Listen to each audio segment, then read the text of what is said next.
श्री सद्गुरु महाराज की जय। श्री सद्गुरु महाराज की जय। श्री सद्गुरु महाराज की जय। मंगल मूर्ति सतगुरु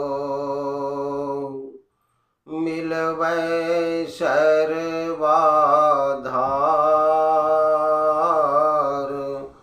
मंगलमय मंगल करन बिनवऊं बारंबार।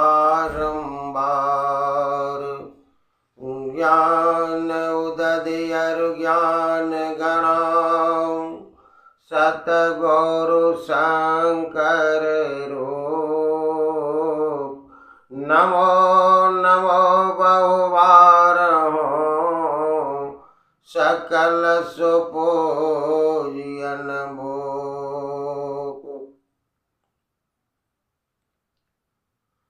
ब्रह्मलीन प्रातः अस्मरणीय अनंत श्री विभूषित श्री सद्गुरु महाराज जी के चरण कमलों में नमन वंदन अभिनंदन करते हुए मंच पर आसीन सभी साधु संत समाज के चरण कमलों में नमन वंदन अभिनंदन करते हुए सभी सत्संगी भाइयों माताओं एवं बहनों के चरणों में इस दास का बारंबार प्रणाम।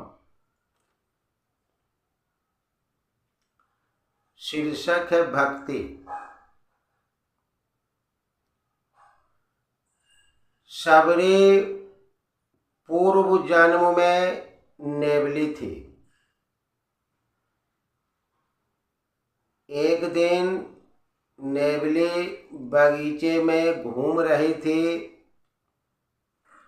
कुछ संतों का जूठा पड़ा हुआ था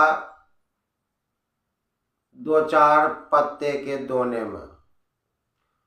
वह नेवली उस संत के जूठे को चाट चाट करके खा गई। उस संत के जूठे के प्रभाव से अगला जन्म नेवली का एक राजा के घर में हुआ। राजा के घर में होने के बाद वह राजकुमारी कहला गई। अब राजकुमारी का शादी विवाह तो किसी राजे के साथ होगा। एक राजा से उनका विवाह हो गया। जब वह ससुराल में रहने लगी तो वहाँ राजा के दरबार में अनेकों संत आते थे सत्संग करने के लिए। तो उसे तो घर के अंदर चार दीवारी के अंदर रखा जाता था। देहली के बाहर वह पैर नहीं रखती थी क्योंकि आदेश ही था राजा का। वह खिड़की से झांक झांक कर संत के वचनों को सुना करती थी। एक दिन यह दृश्य उनका पति देख लिए तो पतिदेव कहते हैं, ठीक है, जब तुम इतना व्याकुल हो सत्संग सुनने के लिए तो राज दरबार में ही हम सत्संग करने के लिए बुला लेते हैं संत को। एक दिन संत जी आए। चुपके से संत के पास जाकर कहती है, भगवान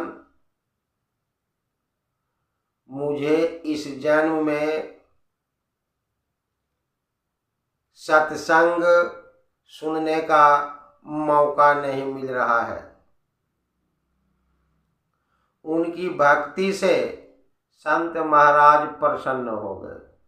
बोलो तुम क्या चाहती हो? तो राजकुमारी कहती है, मेरा अगला जन्म जो हो नीच परिवार में, नीच जाति में, और मेरा रूप जो हो एकदम कुलीन।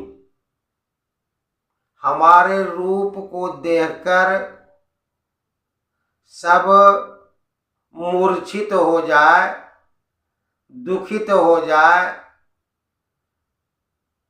मेरे रूप को देखकर कोई मेरे ऊपर आकर्षित नहीं हो, ऐसा रूप मुझे दीजिएगा। का एवमस्तु।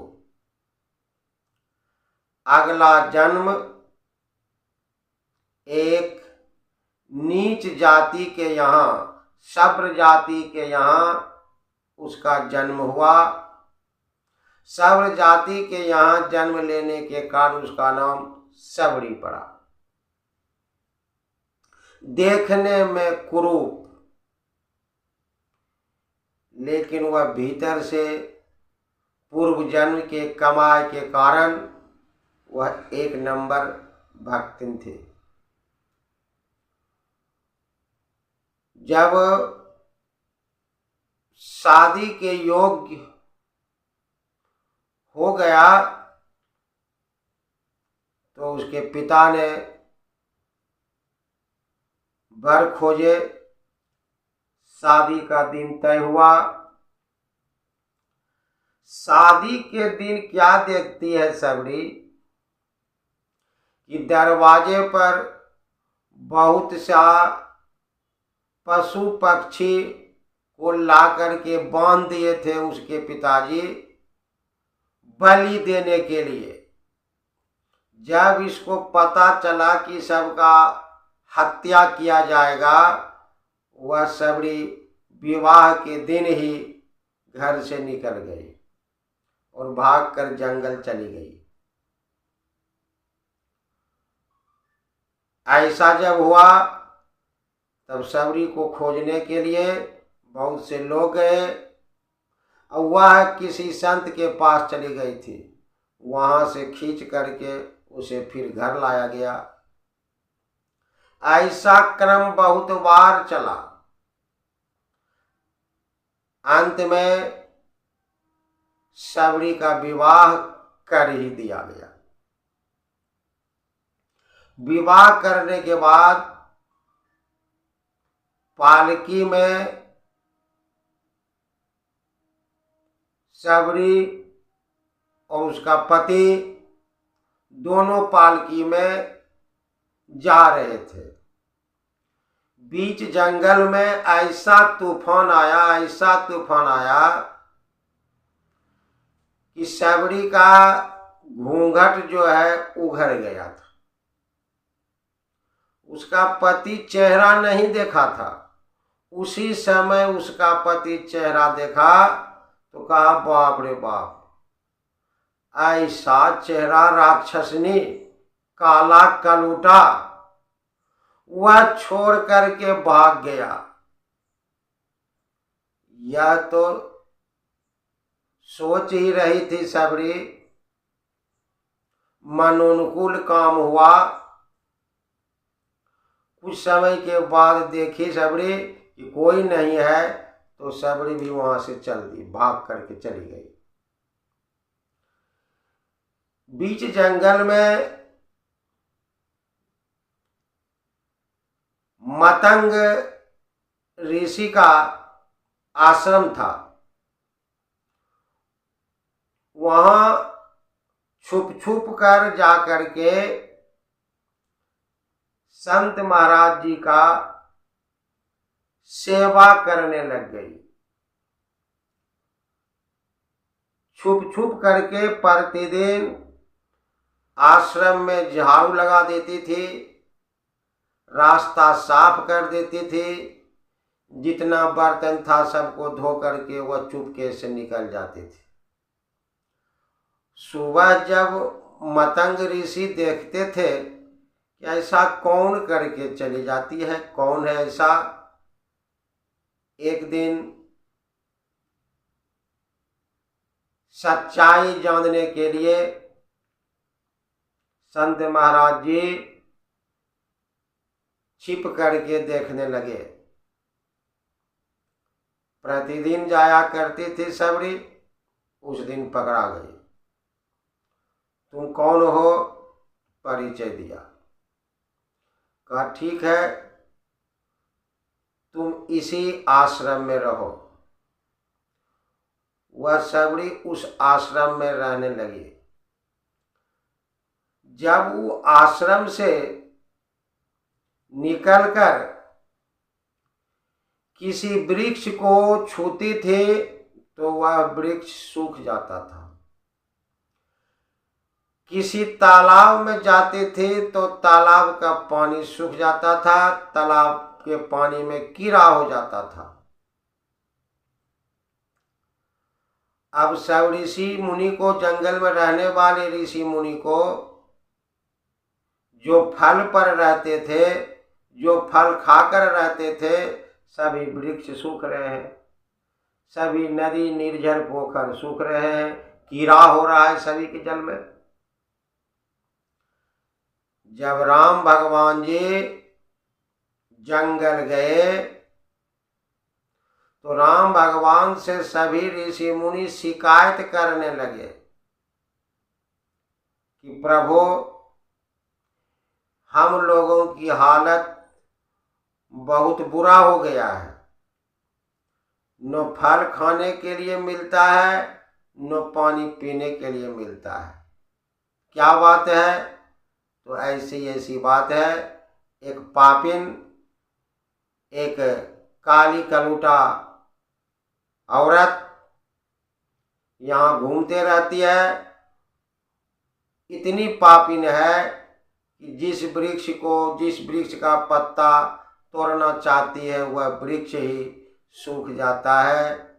जिस तालाब के पानी को छूने के लिए जाती है, तालाब के पानी में कीड़ा हो जाता है। हम क्या खाएंगे, क्या पिए, बहुत बड़ी समस्या है। कहा ठीक है, ऐसा कीजिए, हम भी चलते हैं और हमारे पीछे जितने ऋषि मुनि हैं सब चलिए। जितने ऋषि मुनि थे सभी उस तालाब के पास गए जिसमें कीड़ा भरा हुआ था जल में। तो पहले राम भगवान बोले कि मैं पहले प्रवेश करता हूं, पानी शुद्ध हो जाएगा। राम भगवान भी उस तालाब में प्रवेश किए, लेकिन जल शुद्ध नहीं हुआ। सभी ऋषि मुनियों को एक एक करके कहे कि तालाब में प्रवेश कीजिए, तब जो है शुद्ध होगा।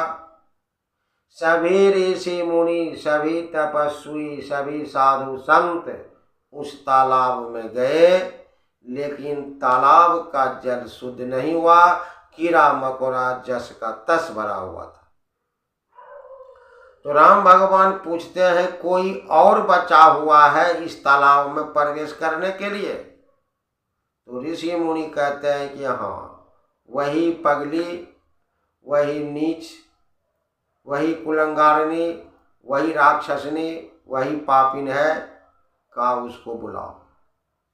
उसको पकड़ करके ले गया।